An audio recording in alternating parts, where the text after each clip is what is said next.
Hello, friends. Today we are going to look at the shazow.net homepage for Andriy Petrov, who's based in Toronto.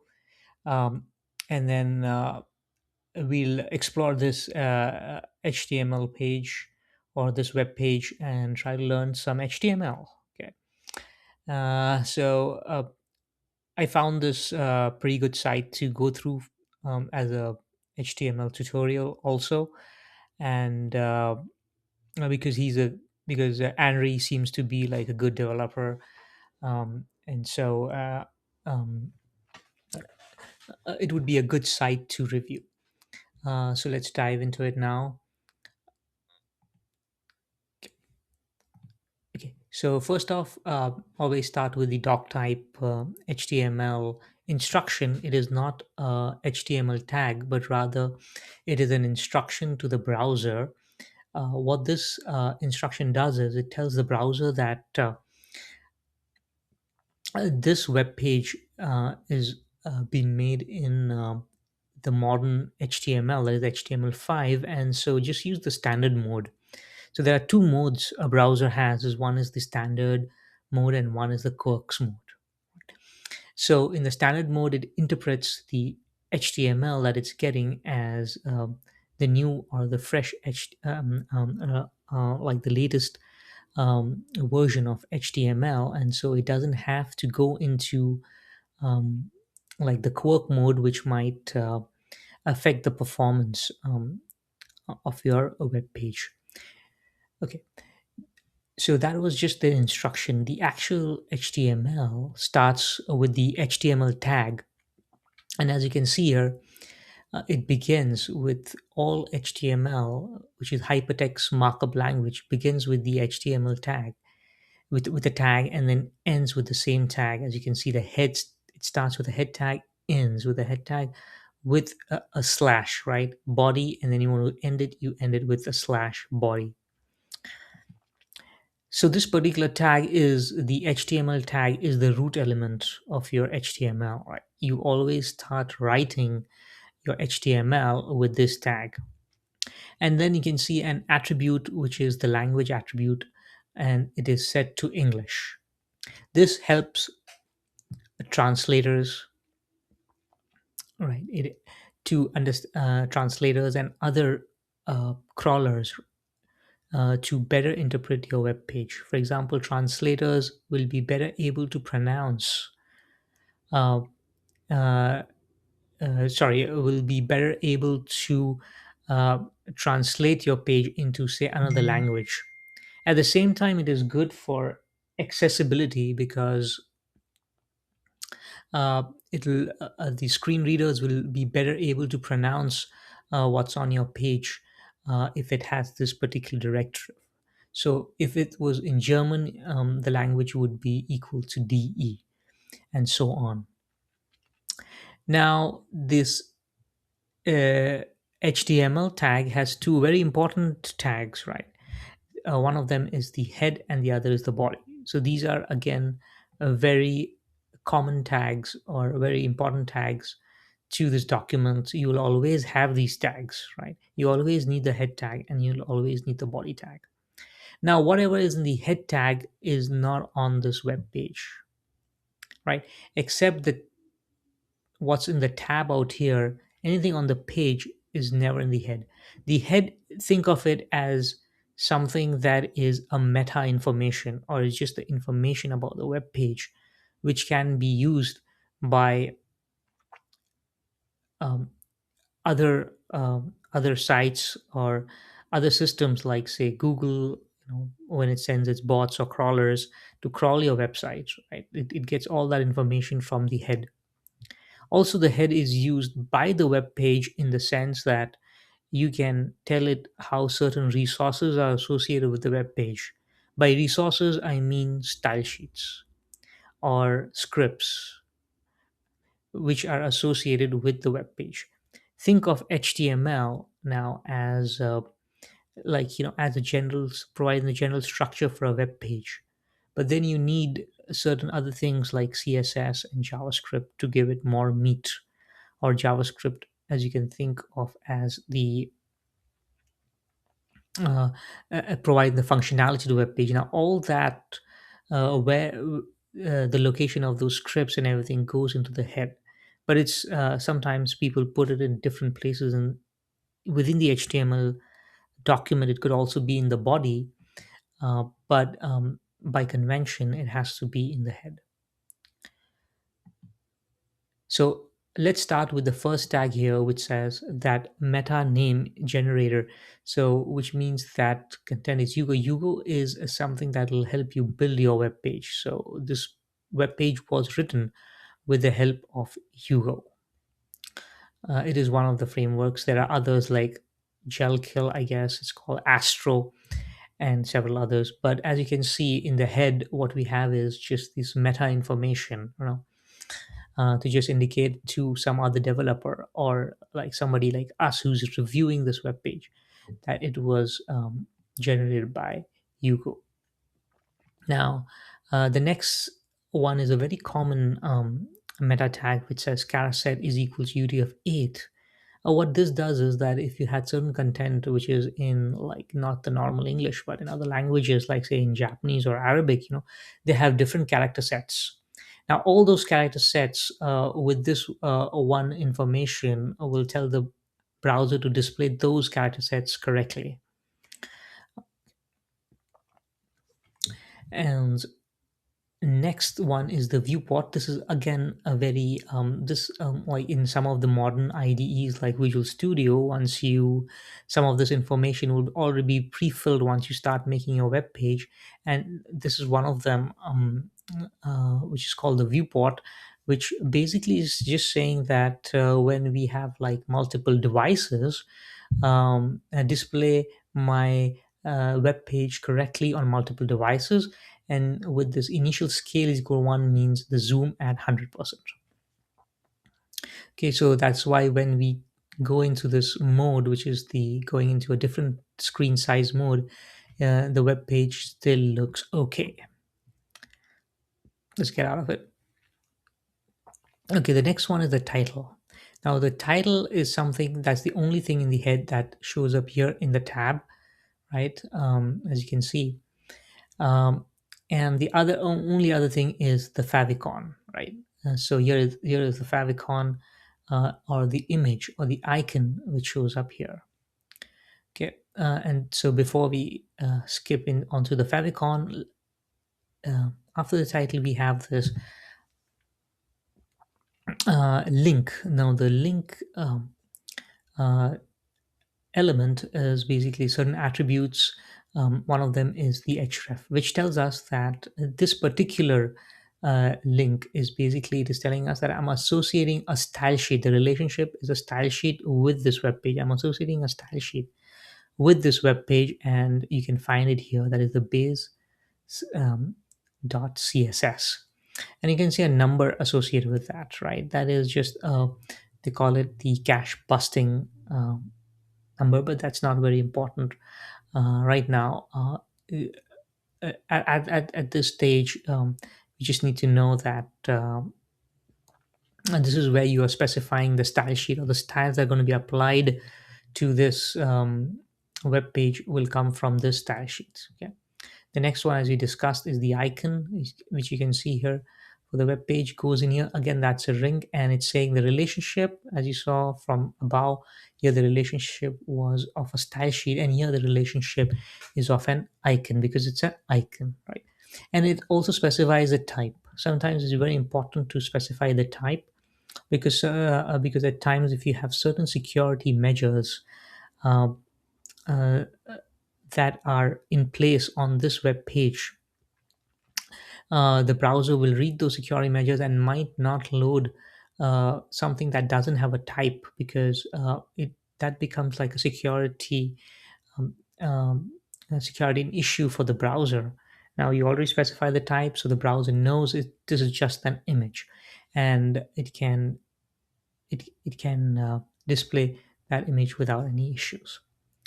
Okay, the next tag is called the, again, it's a link tag. You see how the link tag is so important, and you're seeing how we are mentioning some of these things which are like providing help and support for the web page, right?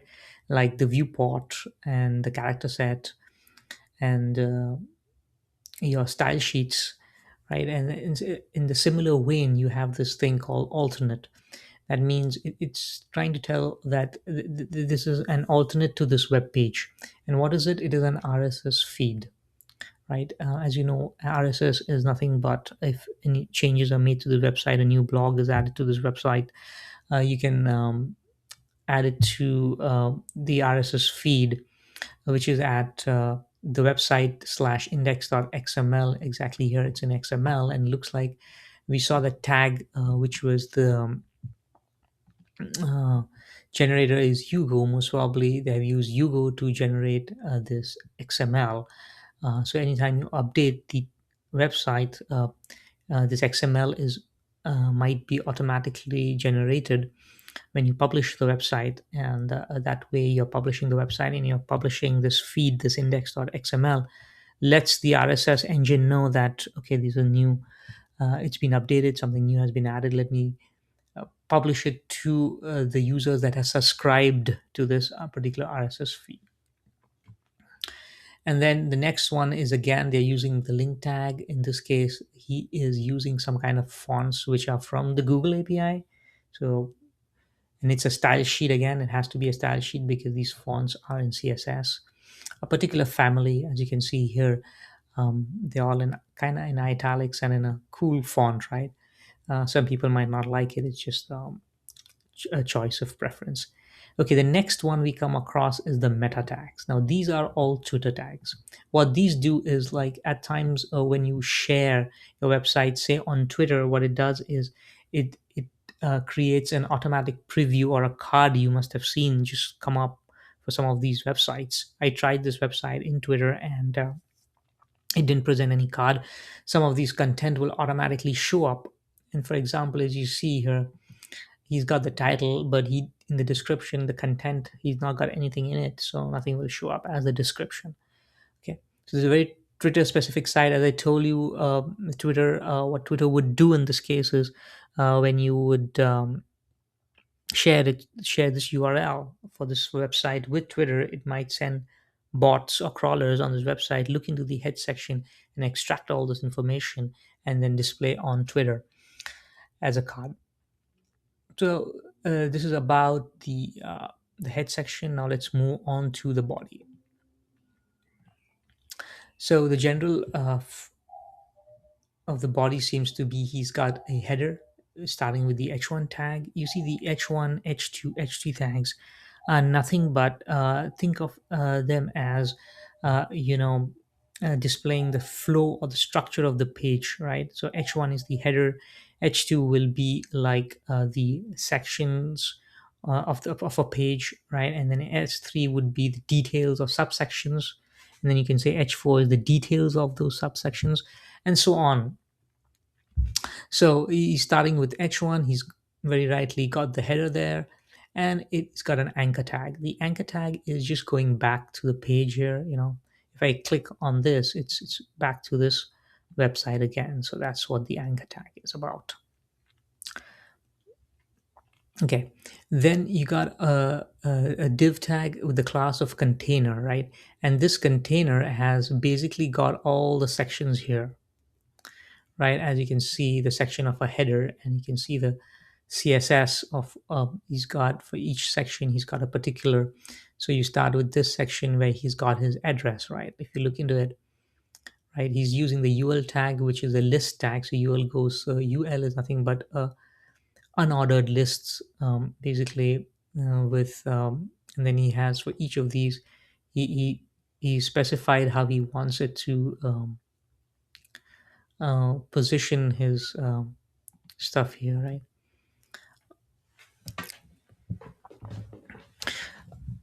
So that is the divs, one of the sections, which is section header. Then he has the section identity, like on what kind of he's on different social media platforms, and again he has put them as a list out here using ULLI. and most importantly, he has used the h2 tag, as you can see, used it as a subsection under the header, which is his name out here. So that's a good use of h2, and that's how it should be used. And then he's got a section for projects where he has some of his um, css thing going on. And okay, uh, so he's got an anchor tag, and then with anchor tag, he's just got that paragraph there. I think it's the similar one for all of them. So that's what he got. And then you continue the same way until you get to, where is the more? Yeah, until you get the end of it. But let's see. Um, this not this one here, but let's go to the next one. Yeah, about me right now. This one looks it's got like, what what he's excited about, apple pie and so on. And you can see how he has used this class over here. And when I click here, and you'll see it in the css, the background he's given as a very slight light blue. And then if I were to remove that background, it would look like the same, right? Let's get it on back up. But this is how he has done it. He's used ul and li, and then gone ahead and specified his preferences and so forth, or his likes. That completes that. And then he doesn't have any footer or anything of that sort. He's ending with a script, a JavaScript, which is nothing but looks like some kind of a Google Analytics scripts out here. He's got a script also from Cloudflare, beacon.min.js. Don't know what that is for. But yeah, that completes his basically his web page here. And he's mostly, it's all links, these are all links to external social media platforms. These is linked to his GitHub page, so more of external links. And then some of his articles that he has written about is on the same page. So he's hosted these on his web page. It's not going to an external this, and so on. So, and then so as we talked about, this is just the RSS feed here. I pulled some of the information, like I like to look at how the HTML validates. Yeah, as we've seen, it just got that one error, which is very good. Not too many errors here, nor or any kind of warnings. Over there it says a strike through title. Now using it, when it is obsolete, so using the strike, use these other attributes. So for, so that the accessibility is good on different browsers, you can um, view it correctly. Um, and then this is the performance rating. As you can see, for performance wise on a desktop, it's almost pristine. It's got like 99%, with only one pet peeve here. Um, uh, and then so right, you could go through this more in detail, but these are basically why it lost that 1 point here on desktop. On mobile, it seems that the ratings are much lower, but on desktop, they are pretty there. Why is the accessibility so less?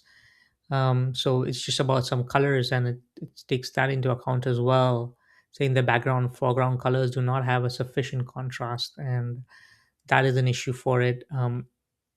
And it also says that there's no main landmark on it. So there's a main tag which says that this is the main content of it. And as you see, not using much of classes that you normally use in HTML, but gone more for instead of using those elements, he's just gone more for based on classes.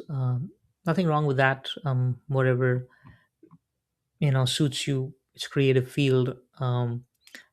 It just got certain semantics that if you follow it is better for this. But yeah, so I was always on the mobile, and I never looked at the fact that you have a desktop, a desktop option where you could look up, and desktop looks really good.